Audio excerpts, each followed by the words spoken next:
Hey, Neal Battaglia here. I run the website saxstation.com.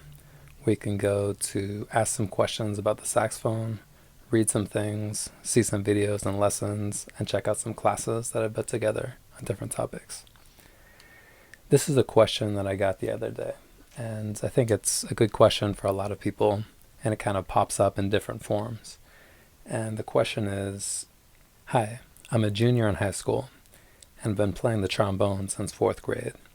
Recently I've made the decision to switch to the alto saxophone.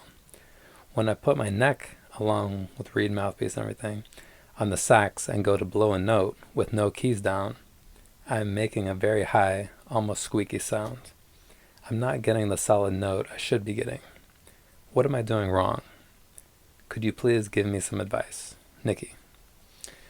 Alright, so I'm not saying that everyone's necessarily coming from trombone to the saxophone, but a lot of people start playing the saxophone and they put their fingers somewhere and it doesn't necessarily make the sound they want. They might get a sound like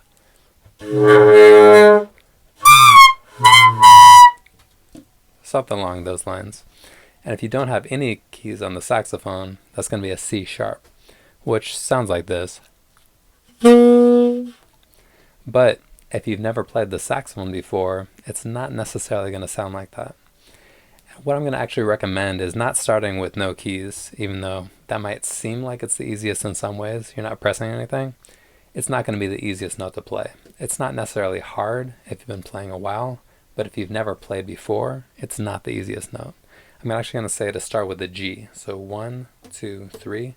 3 fingers with the left hand and not pressing the octave key. So 3 in front with the left hand, not pressing the octave key.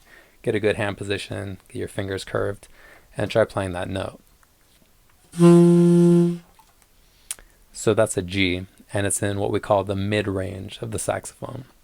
It's not one of the lowest notes, it's not one of the highest notes. It turns out that the mid-range is what's easiest to play on the saxophone. It's harder to play the lower notes, it's hard to play some of the higher notes.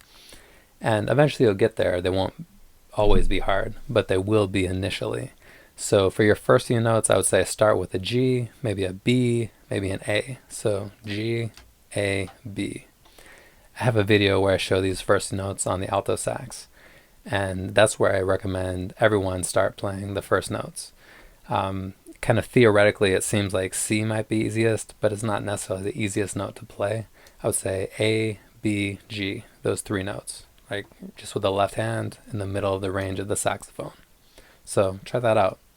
And you can go to Sax Station to get more help. You can check out the classes. You can check out Saxophone Tribe to actually get feedback on your recordings, because kind of the lesson that you might have seen different places doing different things in your life is that you can do something, but you might think it's right, you might think it's not quite right, you're not really sure. If you get feedback from someone who knows what they're doing, you can get more direction and figure out where you should go from there. And I can help you out with Saxophone Tribe. People send me recordings, I listen, I play things for them. I do different steps that you can go through. So let me know if you want more help.